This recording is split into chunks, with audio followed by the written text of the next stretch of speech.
So, this is the first episode of my new show where I review movies that are in theaters now, as well as I take a look at DVDs that have hit theaters, that hit DVD stores this week. First up, I want to review what we did last weekend, which was Unstoppable. Now, Unstoppable is directed by Tony Scott, who was the brother of Ridley Scott, who is the frequent collaborator of Russell Crowe. And they did American Gangster and Gladiator, and the last thing they made together was Robin Hood. Tony Scott has a frequent collaborator in Denzel Washington, who he last made Taking a Pelham 123 with. Similar to that, this is a train. It's based on a true story about a train that left an unmanned train that left a rail yard in Toledo, Ohio back in 2001. Ended up going about 6 miles before it was able to be stopped. The film, basically, there's only two real characters. There's only two main characters in it. Will Coulson is played by Chris Pine from Star Trek. He's a young rail conductor, fresh out of training school. His family is quite powerful and influential in the town he lives in, what's called Stanton, Pennsylvania. Coulson is paired up with a veteran railroad engineer named Frank Barnes, played by Washington, for a training experience, a fish experience out of the training school. As they're doing this, a train which happens to be carrying 6 cars of a very flammable liquid leaves a rail yard about 60, 70 miles from Stanton. The train has the air brakes not applied to it. The engineer is a man named Dewey. Jumps off the train. He's going to attach the air brakes. But as he does this, the throttle pulls down, so the train is racing through heavily populated areas, doing at speeds of 70 miles an hour.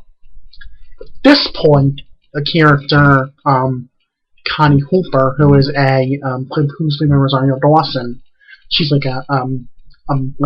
manages, overviews train operation, comes into the story, and she ends up signing with Coulson and Barnes, more so than the vice president of the railroad, who his idea is that they're going to attach a train, another engine to the front of this train, and then they're going to try to slow the train down. This train that they're attaching to it derails, blows up, and the veteran engineer is killed. After this, Coulson and Barnes are called in to stop the train. Unstoppable is an intense thrill ride. Now, because there's only 2 characters in the movie, director Tony Scott wants us to really, really care about these characters. And actually, by the end of the movie, we do. We really, really do. And I just loved this movie. And if you guys are up to a laugh, Saturday Night Live did a terrific spoof of it last week that I find to be just hysterical.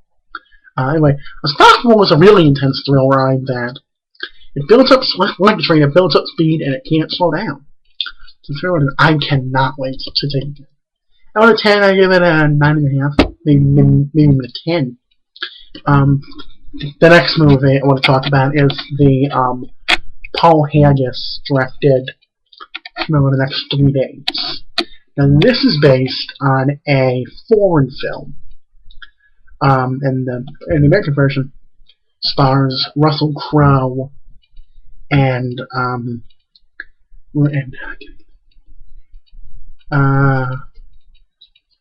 Elizabeth Banks.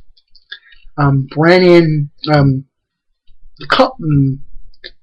Crow and Banks are a couple. The Brennans, John and what's her name? I can't think of her name. Are a couple, and she is convicted of a murder that her husband believes she didn't commit, and sentenced to life in prison After about 3 years, her husband, John, attempts to bring his wife Laura out of prison, and this kid goes crazy. This movie is absolutely terrible. I left the theater quite unimpressed, which is sad because the first 45 minutes are fantastic.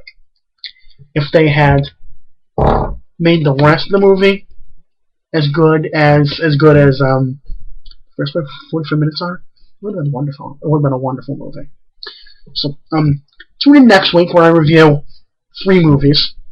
The Disney animated comedy Tangled, which stars Mandy Moore and Zachary Levi. The drama Fair Game with Sean Penn and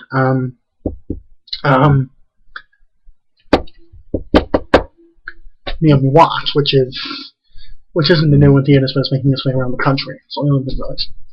And Morning Glory with Rich McAdams and Harrison Ford, which I'm actually going to go see tomorrow. On DVD this week, we have, I don't have any of these, but Disney's A Christmas Carol with Jim Carrey, which is a movie I absolutely loved. That's available in a single disc DVD and a 3-disc Blu-ray, which comes with a 3D DVD, which comes with the 3D version. Which of the 2 versions, I would recommend picking that up because the film was shot for 3D. And the biggest DVD this week is the Avatar Extended Collector's Edition, which was available both in a 3-disc DVD and a 3-disc Blu-ray. This DVD comes with the theatrical version, the extended cut, which they put in theaters back in August, which has 8 minutes of extra footage.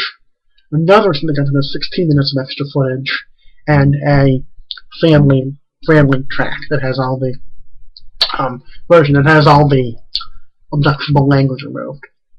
Plus, it has 8 hours of bonus features. Sadly, none of the movies none of the versions are in 3D.